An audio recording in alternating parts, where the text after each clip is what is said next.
हरिओम हरिओम।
कि यहाँ आप मेरे ऊपर से अधर्म को नाश करने के लिए, पापियों का नाश करने के लिए आए हो। कहीं मैंने आपका घर बना दिया और आप घर में ही रह गए तो फिर पापी तो और पाप करेंगे, इसलिए आपका घर नहीं बनने दूंगी मैं।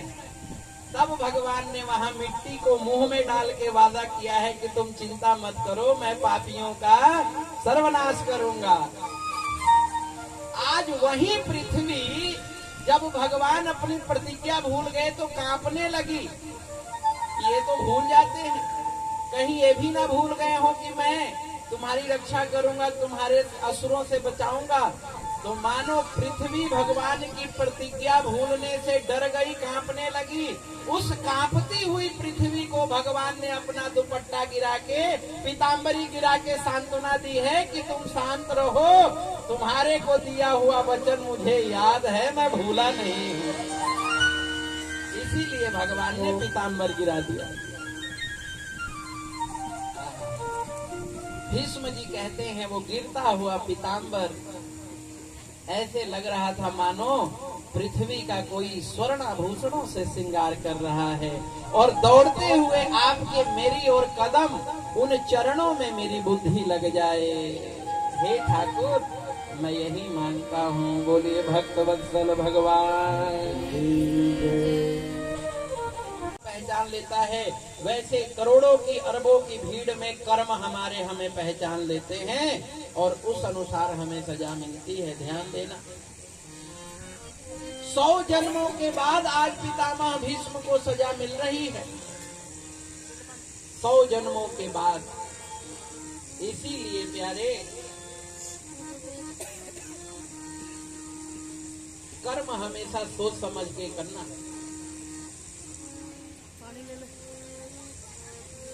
इस दुनिया में कोई सगा नहीं होता सिवाय कर्म के। कर्म अच्छा रहेगा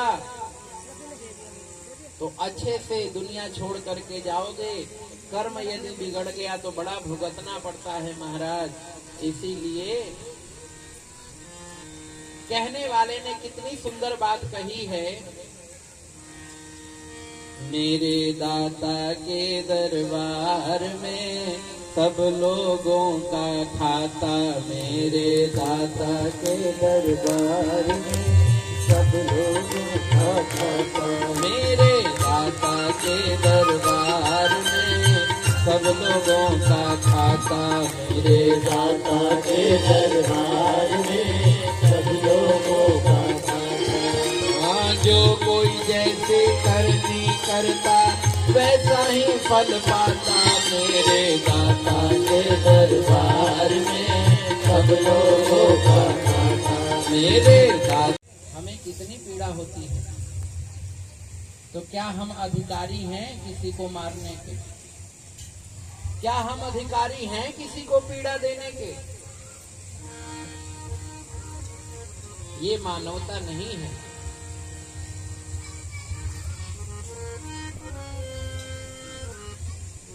पितामह भीष्म को भगवान ने बताया कि आपको किस कर्म की सजा मिली।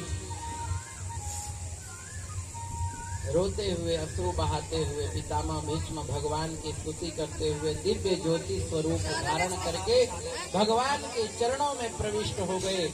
देवताओं ने ऊपर से पुष्प वर्षा की। बोलिए भीष्म पितामह की, भक्त वत्सल भगवान की जय। भीष्म को गति देके भगवान द्वारिका गए हैं। अर्जुन जी साथ में गए हैं। कि दान का बड़ा महत्व है महाराज, कलयुग में तो और महत्व है।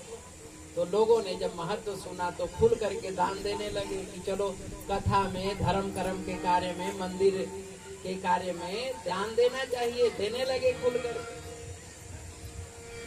वो व्यक्ति सज्जन पुरुष उस कथा में रोज आते थे, उनके मन में भी विचार आया कि यार मैं भी कुछ दान करूं, मेरे भी कुछ, मुझे भी देना चाहिए।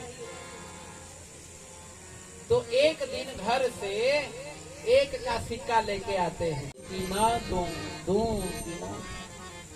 सोचते सोचते पूरी कथा हो गई उस दिन की। लोगों ने दान खूब दिया, वो सोच रहे दूं कि ना दूं। लास्ट में मन आया चलो यार दे ही देता हूं। तो उठे और उठ करके जाके थाली के पास जैसे डालने लगे, डालने के लिए हाथ खोले तो हाथ तो पसीने से भीगा हुआ है। तो बोले नहीं नहीं अब तुझे नहीं दूंगा, तू रो रहा है, तू बड़ा रो रहा है, मैं नहीं दूंगा, चल। तो जेब में डाल ले। हम आगे की चाहते हैं, हम केवल और केवल माया में फंसे हुए माया को चाहते हैं। इसीलिए जो उसने दिया है वो हम भूल जाते हैं और उसका इतना दिए हुए का भी हम शुक्राना नहीं करते। हम शुक्रिया, उसका धन्यवाद नहीं करते कि मेरे मालिक, मेरे दाता, तूने मुझे अद्भुत कर दिया है, इतना दिया है। इसीलिए निरंतर कोई पूजा करो ना करो, कोई पाठ करो या ना करो, पर सुबह शाम थोड़ी देर बैठ करके, मैं कहता हूं कि 24 घंटे के समय में 24 मिनट ही बैठ जाओ और 24 मिनट बैठ करके एक ही उससे बात कहो। क्या? मुझे मेरे मालिक बहुत कुछ दिया है, मुझे मेरे दाता बहुत कुछ दिया है। तेरा शुक्रिया है, तेरा शुक्रिया है। मुझे मेरे दाता ने बहुत कुछ दिया है, तेरा शुक्रिया है, तेरा शुक्रिया है।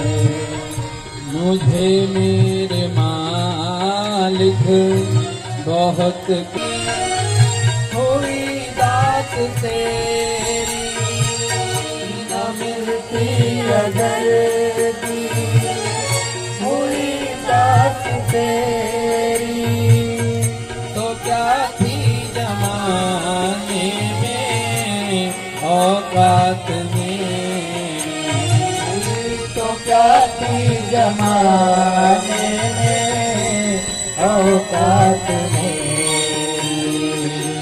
तूने ही तो जीने के काबिल किया है, तूने ही जीने के काबिल किया है। तेरा शुक्रिया है, तेरा शुक्रिया।